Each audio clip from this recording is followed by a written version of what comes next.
C'est comme si on élevait des enfants en fait, c'est un dortoir et il faut qu'ils soient bien. Pour moi, le vieillissement, c'est comme l'éducation. Si c'est un passage, on le laisse enfermer dans la barrique. Le travail de la vigne, c'est aussi le travail de l'humilité. C'est aussi apprendre d'où vient l'Armagnac au départ. Il y a de la magie, mais la magie, il faut l'aider. Il va falloir l'aider un peu à vieillir. Et l'aider, c'est pas juste le laisser dans la barrique.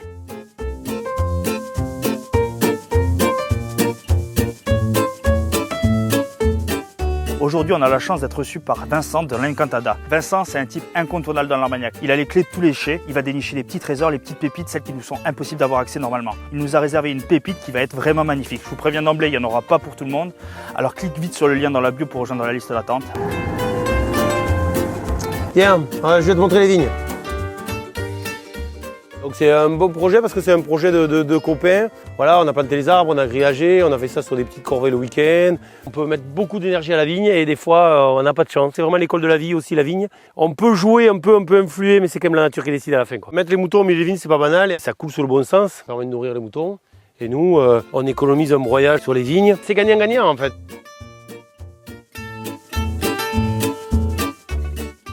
On est sur l'un des cœurs de l'activité de l'Encantada. L'Armagnac, la partie élevage en fait et vieillissement est très importante. On cultive les personnalités de chaque barrique. On veut un chai qui vive. Les anciens ici à la campagne disaient qu'il fallait que l'Armagnac il gèle quand il gèle. Il fallait qu'il vive quand il fasse chaud. On veut pas des clones. La barrique est pas étanche. Si j'ouvre une barrique, en fait, elle est pas en dépression. Du coup, quand on rentre dans un chai, il faut vraiment que ça sente bon. Il faut pas que pendant des années, il y ait eu la tondeuse ou des choses qui sont garées à côté qui sont pas intéressantes. Si on a une chauffe forte, plus on va toaster la barrique, plus on va aller chercher des arômes épicés, des arômes un peu torréfiés.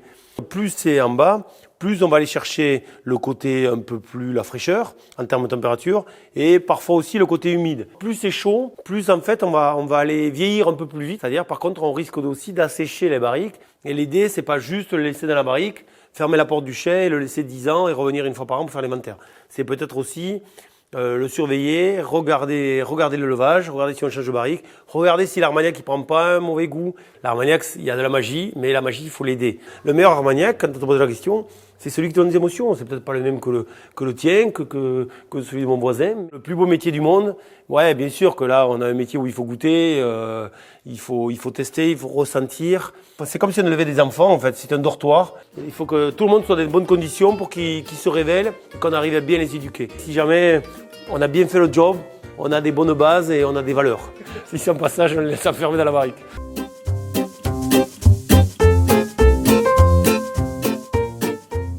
Nous, en fait, dans l'Encantada, le but étant, et le but toujours, c'est de prendre plaisir à ce qu'on fait, d'être fier de pouvoir mettre son nom sur les barriques, sur les bouteilles, et de se dire que ce qu'on vend, c'est bon. Que pour nous, l'Armagnac et le bon spiritueux, c'est du brut de fût. Là, en fait, on va embouteiller directement dans la bouteille, et sans réduire, sans réduction avec de l'eau, ou sans ajout de sucre ou de caramel, ou de changement de couleur de boisé. En fait. C'est des ingrédients autorisés dans l'AOC, et donc on n'est pas obligé de vous le dire sur l'étiquette. Si jamais tu dilues ton spiritueux avec 15, 20, 30% d'eau, forcément il y a de la dilution, et du coup le ressenti et gustativement, c'est facile à comprendre, les arômes sont dilués. Et moi j'ai toujours aimé ces Armagnacs un peu qui avaient du caractère, et qui avaient de la longueur, et qui vraiment était persistant en bouche. Nous, on a choisi une étiquette orange et brut de fût. Alors ouais, on partait à la guerre avec un boulet au pied. Mais bon, sur un malentendu, ça marche. Hein. Si on se débrouille, ça marche. Et surtout, on a été têtus.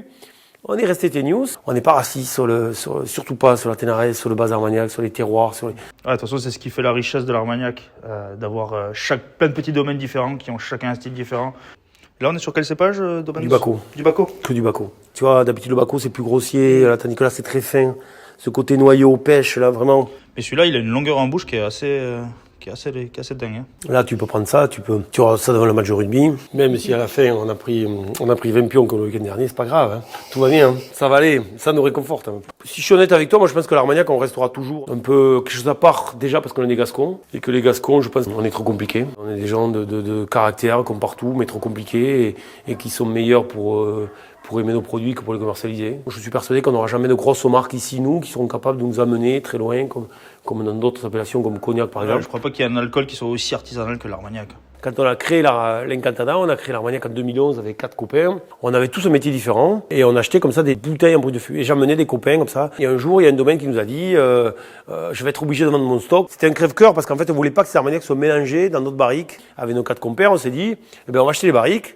Ici, on les vend pas, on les boit. Bouteillés, on a invité des copains, on a fait beaucoup de bringues. Quand t'as franchement quelqu'un qui, à l'autre bout du monde, ou même à l'autre bout ici, de notre beau pays, hein, quelqu'un qui te dit, putain, j'ai goûté un truc de chez toi, putain, c'était bon, le domaine, machin, je sais pas quoi, c'était bon, telle barrique, machin. Ah, ça, c'est le meilleur compliment, en fait. Et c'est ça qui nous pousse aussi à avancer, en fait, à proposer les choses, en fait.